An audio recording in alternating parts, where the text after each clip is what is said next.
So let's start lecture 8 now. अगर मैं बात करूँ कि स्लोप की, एक हम एग्जांपल यहाँ पे एक एग्जांपल के लिए बस बात कर लेते हैं। तो बहुत ध्यान से देखना इधर, ये वाला मैंने एक क्वेश्चन बनाया है। अगर मैं तुमसे इसका मैग्नीट्यूड ऑफ स्लोप पूछता हूँ तो शुरू में ये खड़ा है, बाद में लेट गया, मतलब मैग्नीट्यूड घटा है।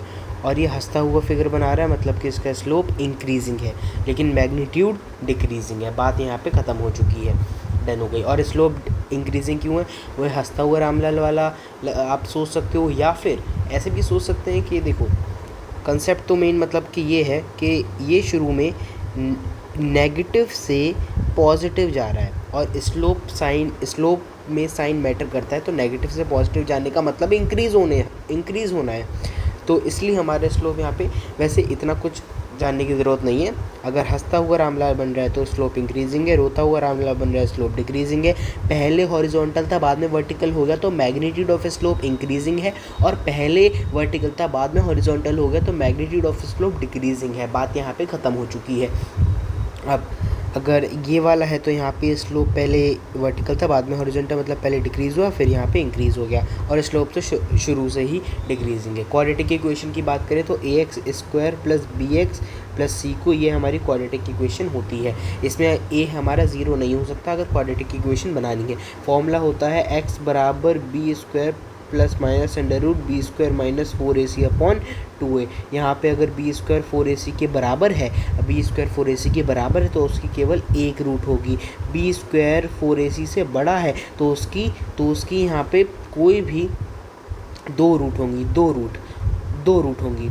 और अगर यहाँ पे b² छोटा हो गया 4ac से तो उसकी कोई भी रियल रूट एग्जिस्ट नहीं करेंगी उस इक्वेशन की। बात यहाँ पे डन हो चुकी है। इसमें ना साइन को कंसिडर करना, मतलब अगर b² तुम्हारा 49 है और 4ac अगर तुम्हारा माइनस का 72 है तो b² यहाँ पे बड़ा है 4ac से। इस बात को याद रखना है, बहुत इंपॉर्टेंट बात है जो कि यहाँ पे सर ने लेक्चर में नहीं बताई थी, लेकिन अब मैंने डिकोड करके बता दी है।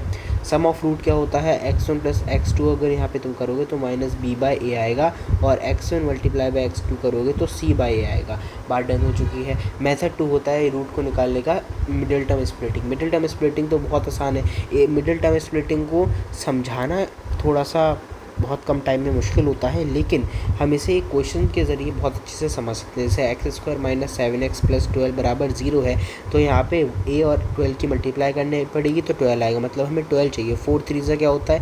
12। अब ज़रा देखो, 4x² minus 4x minus 3x plus 12 बन गई तुम्हारी मिडिल टर्म स्प्लिट हो गया। अब बस x कॉमन निकालो, x माइनस 4 यहाँ पे भी लिखो, माइनस 3 लिखो, x माइनस 3 और x माइनस 4 आ जाएगा। x1 आ गया यहाँ पे प्लस 3 और x2 यहाँ पे आ गया है प्लस 4। लो, दो रूट्स आ गई हमारी यहाँ पे। नाउ अब एक बहुत प्यारा कंसेप्ट है, मैं इसे समझाने की पूरी कोशिश करता हूँ। आ जाओ समझते हैं, और मैं नावेद समझा रहा हूँ तो समझा ही देगा। आ जाओ, बहुत तगड़ी चीज़ है, देखो ध्यान से सुनना। अगर मैंने तुम्हें एक क्वाड्रेटिक इक्वेशन दे दी है x² माइनस 3x माइनस 10, मैं तुमसे बोल रहा हूँ कि ग्राफ बना के दिखाओ इसका। तो ग्राफ बनाना बहुत आसान है यार। यहाँ पे तुम x को 0 रखो, तुम्हें y की वैल्यू मिल जाएगी। जब x को 0 रखोगे तो y माइनस 10 मिल जाएगा। लो, इस ग्राफ में मुझे माइनस 10 यहाँ पे मिल चुका है। बहुत बढ़िया, पॉइंट को प्लॉट कर लिया है हमने। लेकिन अब मुझे x को 0 नहीं, अब मुझे स्टेप 2 है कि y को 0 रखना पड़ेगा।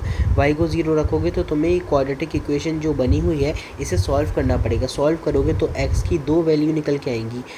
सॉल्व करने के बाद तुम्हें x1 मिल जाएगा 5 और x2 मिल जाएगा -2। अब ये दो वैल्यू आ रही है, दो वैल्यू को यहाँ पे प्लॉट कर दो। ये हो गया हमारा +5 और ये हो गया हमारा -2। अब बात ये है, तुम्हारा ग्राफ बन चुका है। ये तो आसान निकला, लेकिन अब मेरी बात ध्यान से सुनना। क्या -10 y की वो वैल्यू, मेरा दूसरा सवाल है, क्या -10 y की मिनिमम वैल्यू है? बोलो सर, मुझे नहीं पता। तो ये मुझे मिनिमम वैल्यू अगर तुम्हें नहीं पता है तो मुझे पता लगा के बताओ क्या -10 है या फिर कोई और वैल्यू है y की मिनिमम। तो जब मैंने पता लगाया y की मिनिमम वैल्यू, तो dy/dx 0 होना चाहिए, तब मुझे y की मिनिमम वैल्यू पता होना चाहिए। मतलब इसका डिफरेंशिएशन करना पड़ेगा। डिफरेंशिएशन करके 2x माइनस 3 आएगा और x की वैल्यू 3/2 आ जाएगी। मतलब कि x की वैल्यू 3/2 पे आएगा 0। x की वैल्यू 3/2 पे y की वैल्यू 0 होगी। ये, और सर मैं निकालूँ कैसे? वाई की वैल्यू, अरे बहुत आसान है, इस इक्वेशन में रख दो ना एक्स की वैल्यू, तुम्हें वाई की ये वाली वैल्यू मिल जाएगी, ये वाली जो मिनिमम वैल्यू है वाई की मिनिमम वैल्यू मिल जाएगी एक्स बराबर 3/2 पे। लो ये भी सॉल्व हो गया हमारा पूरा कंसेप्ट यहाँ पर। अब आगे डिफरेंशिएशन की बात करते हैं। डी बाय डी एक्स को मैं डिफरेंशियल ऑपरेटर बोलता हूँ। अगर डी डब्बा है तो इसे तुम बोल सकते हो the rate of change of डब्बा विद रेस्पेक्ट टू एक्स। अगर मैं D Y by D X लिखता हूँ तो इसका मतलब है rate of change of Y with respect to X. Rules क्या होते हैं डिफरेंशिएशन के? पहला रूल है कांस्टेंट का डिफरेंशिएशन 0 होता है। बात डन हो गई।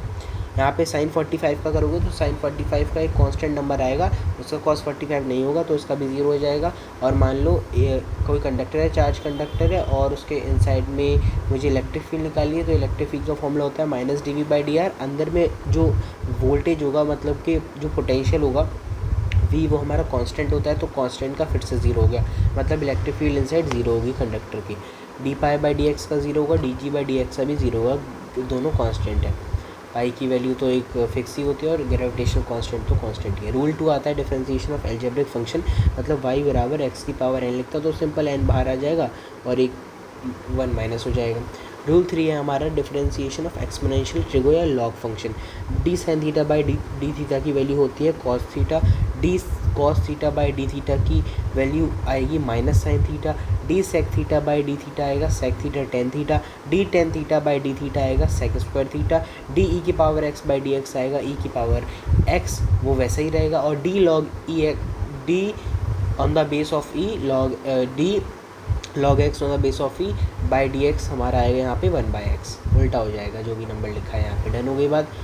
D sine theta by D x नहीं कर सकते क्योंकि ऑपरेटर सेम होना चाहिए जिसके साथ कर रहे हो डिफरेंशिएशन। और रूल 4 है हमारा, किसी कांस्टेंट अगर मल्टीप्लाई में है अलजेब्रिक फंक्शन के, जिसकी मतलब जिस भी वेरिएबल के तुम डिफरेंशिएशन कर रहे हो उसे हम बाहर निकाल लेते हैं। जैसे y बराबर 3x की पावर 5 है, तो ये 3 कांस्टेंट है, इसे तुम बाहर निकाल लो और इसका डिफरेंशिएशन कर दो x की पावर 5 का, तो ये आ जाएगा x की पावर 5 - 1 मतलब 4, तो 15x की पावर 4 आ जाएगा। डन हो गया लेक्चर।